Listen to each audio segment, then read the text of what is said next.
কতগুলো বিদ্যুৎ পবের black spot আছে।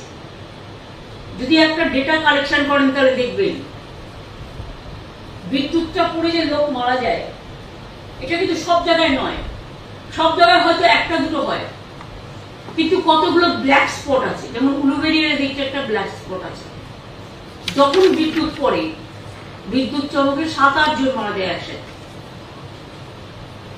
এরকম কয়েকটা বিদ্যুৎ স্পট আছে। যেমন আমার অফিসে আমি জানি, আমি এক সময় আমার অফিসটায় বসতাম, মানে আমার কালীঘাটের বাড়িতে, আমি আর মালিক তখন বেঁচে ছিল, দুজনে বসে আছি।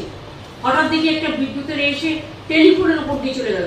আমরা বসে আছি, টেলিফোনটা এখানে, টেলিফোনের উপর দিয়ে চলে গেল।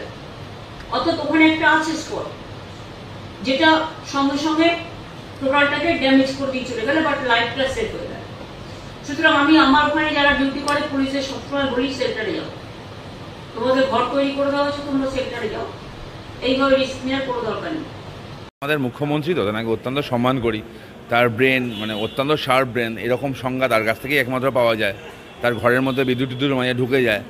ব্যাপারটা হচ্ছে আমি আশা করবো, দেখুন পৃথিবীতে কেউ তো অমর নয়, আমাদের মুখ্যমন্ত্রী অমর নয়, একদিন তিনি পৃথিবী ত্যাগ করবেন, খুব নর্মাল। ত্যাগ করার পর তার ব্রেনটাকে যেন প্রিজার্ভ করা হয়, এটুকু আমার আশা থাকবে। আর আপাতত ওই দামি ব্রেন, যে ব্রেন থেকে এরকম উর্বর বুদ্ধি বেরোয়, সেটা যেন উনি অন্তত দিনে যেখানেই ঘুরবেন একটা হেলমেট পরে ঘোরেন, কারণ এরকম ব্রেন মানে বিজ্ঞান গবেষণার জন্য অত্যন্ত প্রয়োজনীয়।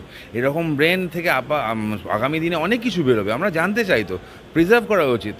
তবে জ্যান্ত মমি করতে তাকে আমি বলছি না, তার মারা যাওয়ার পরেই তার ব্রেনটা প্রিজার্ভ করে রাখা উচিত। আর আপাতত তিনি ওই ব্রেনটাকে রক্ষা করার জন্য একটা হেলমেট পরে ঘুরুন সবসময়। তিনি হচ্ছে পৃথিবীর নবম আশ্চর্য, অষ্টমটা তার ভাইপো।